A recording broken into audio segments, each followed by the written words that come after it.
And then here came Christian Cage and Dino Douche. And I've got to be honest with you, Brian, until we start seeing Dino have full-fledged long wrestling matches again, Christian Cage has done the impossible and got Dino Douche over with me.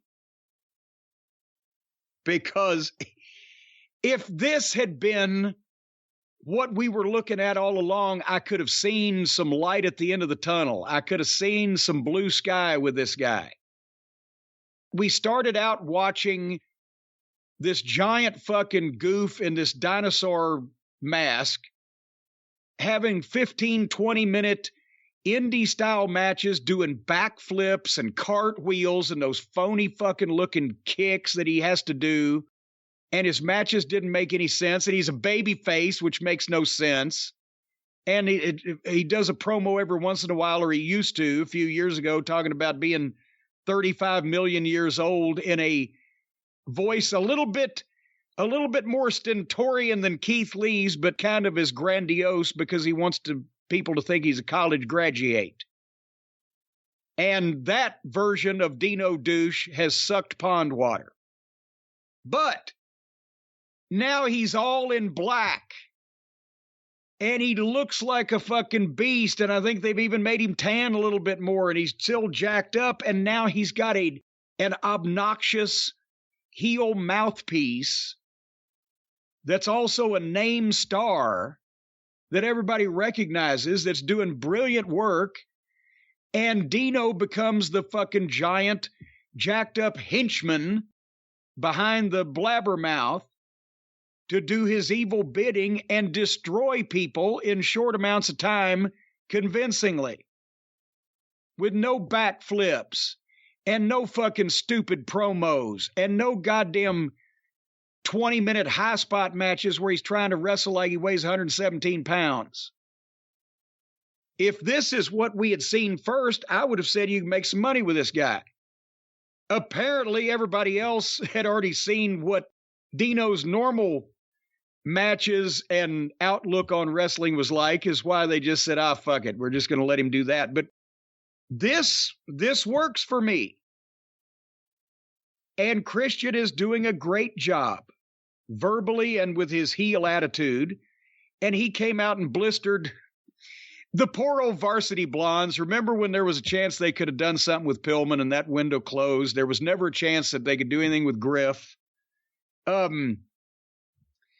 So Cage cuts the promo and then tells Dino that Griff looks like Jungle Boy, which is like waving the red flag in front of the bull. And Dino goes in and acts like a menacing monster and demolishes Griff with a choke slam, and then another choke slam that Christian Cage calls for, and then the tar pit, which is his version of the snare trap, and a tap out. Now I continue to wonder if Jungle Boy is injured and they just don't want to say, because elsewise he ought to be on TV or visible somewhere, like he's not just hiding in a hole. But at least, and before we talk about the afterbirth here and what they did wrong, this is working for Dino. That's what he should have been all along. What do you think? I agree it's working with him. I don't know if I think it's what he should be all along, because I think it means a little more because we have seen him, again, too goofy for my taste, but we've seen him as a good guy before. Yeah, but everything I've seen of him up till now made me want to see less of him. This actually makes me want to see more of him. So I'm thinking if we saw this first instead of that, it might even be better. Let me ask you this, though, because since he's been managing, I guess we should say, Luchasaurus, Christian hasn't wrestled. I mean, I don't know what's going on in those other programs they have, but I don't think he's wrestled. What are they doing with him? Because he's the one who attacked Jungle Boy, and now he's the one who has Luchasaurus. When Jungle Boy comes back, is it Jungle Boy Luchasaurus or Jungle Boy Christian? Or does Jungle Boy have to go through Luchasaurus to get the Christian? Bingo. And see, that's the thing. They're smart enough to realize with Christian, and probably also because he said, hey, I am 40-something years old and, what the fuck?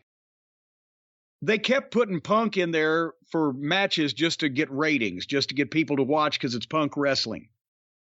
He didn't need to, because he didn't need to get wins to get over. Christian Cage does not need to get wins to get over. He's been over 20 years. He needs to get some heat, and that's how he can do it, by talking and by having this behemoth to do his bidding for him. And when Jungle Boy comes back, that's the deal. Jungle Boy can prove himself by slaying the dragon, kind of pun there intended. But then money would be with Cage and Jungle Boy, because Cage can talk and Dino can't. So Dino is a useful tool there to get to Cage and Jungle Boy, where they can have a really good match, and Cage can teach him something, along with putting him over eventually. But there's no reason for Christian to be out there just wrestling TV matches to get over. That's what they're supposed to do with guys that ain't over yet, that are new. But, Tony's backwards philosophy on that. They'll come into company, you'll barely see them for a year, then they'll start wrestling on TV every week after they've already lost. Anyway, the point is they can't leave well enough alone, because everything has to be chaos and everything has to be done to death. So after Dino demolishes Griff and beats him with chokeslam in the tar pit, then he shit cans Griff to the floor and jumps on Pillman, and that would have been fine too, except they've got to go out to the floor, and he puts Pillman on a table and then grabs Griff Garrison and chokeslams Griff Garrison on top of Brian Pillman, and the table didn't break. And besides the fact, we've talked about it before, don't have your fucking heels doing cool shit that everybody applauds and go, wow. They did this last week or week before with somebody else where the fucking heel was doing cool shit.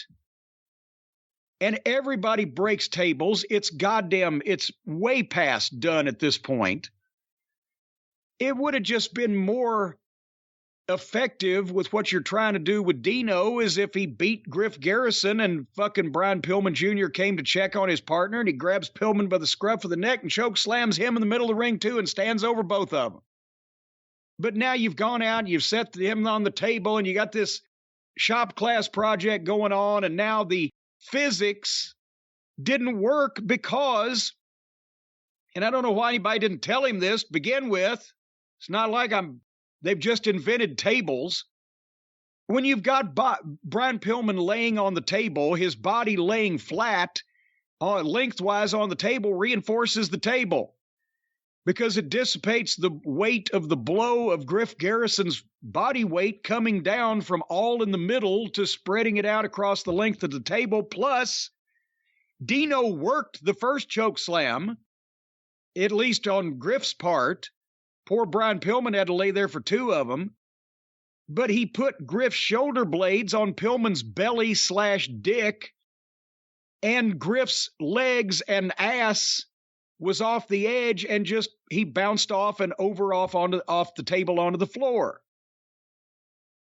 If Brian Pillman's chest had been in the middle of the table and Griff landed back first with his legs up in the air, the table would have broken, but Brian would have landed on his head. And a splash by Griff Garrison, not coming back first, but stomach first, would have broken the table, because the weight would have come down evenly and in the middle across Pillman. So maybe Dino should have gone for a vertical suplex and then dropped him flat into a gourd buster. Or just don't break a fucking table in every match. Because then not only did you have a fuck up on live TV where, everybody knew instantly, it was supposed to break. Now you've taken them back into thinking about phony shit. If they had broken the table, the people would have cheered because they cheer table breaking. So then you're making the people cheer your fucking heel, so you're an idiot. But what they did then was Dino grabs Griff and does the exact same thing again, and Brian Pillman lays there and gets squished again, stiffer this time, because the second one was extra high and extra hard and all of Griff's weight on Brian Pillman. So it was needlessly stiff on him to get the table to break. And did anybody bother to tell you, Dino dipshit? When you're on live TV, it's bad enough for the people in the building, but when you're on live TV and they can't even edit it, never do the exact same thing again after a fuck up, because then you're just reinforcing to the people that are watching that you fucked up the first time. So they got all the way through this segment great, and then just because they had to break furniture, shit the bed again. You see what I'm saying about this shit? The psychology is completely off of everything, because there is none. And I agree with you about the tables thing, and I think you're exaggerating a little bit. It's not every match, but it's at least once per show, sometimes several times per show, and it's in the same area, it's the same table, and you know it's coming. I mean, forget about the fact that he messed up the first one and everyone knew the second one was coming. Everyone knew the first one was coming. It's just so obvious and it's so overdone. Tables at ringside, guys going through them in AEW, is as overdone as standing in the middle of the ring and exchanging blows, either at the beginning or in the middle of a match.